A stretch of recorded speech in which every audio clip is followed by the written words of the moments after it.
వేల కోట్లు దోచేసి అడ్డంగా దొరికిపోయారు. అరెస్ట్ చేస్తే కక్ష సాధింపులు అంటారా అంటూ మండిపడ్డారు మంత్రి అనగాని సత్యప్రసాద్. మద్యంతో ప్రజల ప్రాణాలు తీసి వేల కోట్ల రూపాయల కుంభకోణానికి పాల్పడిన వారిని అధికారులు అరెస్ట్ చేస్తే కక్ష సాధింపు చర్యలంటారా అని రాష్ట్ర రెవెన్యూ మంత్రి అనగాని సత్యప్రసాద్ మండిపడ్డారు. ఏపీ లిక్కర్ స్కామ్లో సిట్టు దర్యాప్తు కొనసాగుతున్న నేపథ్యంలో వైసీపీ ఎంపీ మిథున్ రెడ్డి అరెస్టుపై మంత్రి అనగాని స్పందించారు. మద్యం తయారీ కంపెనీల వద్ద కమిషన్లను కొట్టేసిన వారిని, డిజిటల్ చెల్లింపులు లేకుండా వేల కోట్ల రూపాయలు దోచుకున్న వారిని సిట్ అధికారులు విచారిస్తున్నారని, నిందితులను ఒక్కొక్కరిని అరెస్ట్ చేస్తున్నారని తెలిపారు. ఈ దోపిడీకి బాధ్యత వహించాల్సిన వారే ఇప్పుడు విచారణను ప్రశ్నించడం సరికాదన్నారు. ఈ సందర్భంగా వైసీపీ అధినేత జగన్మోహన్ రెడ్డిపై కూడా మంత్రి అనగాని ఆగ్రహం వ్యక్తం చేశారు.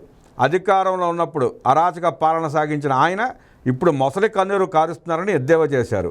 లిక్కర్ స్కామ్ కేసులో 32 కోట్ల రూపాయల ఆస్తుల జప్తునకు విజయవాడ కోర్టు అనుమతి ఇచ్చిందని, ఆగస్టు 1 నోటీసులు జారీ చేయాలని కోర్టు ఆదేశించిందని వెల్లడించారు.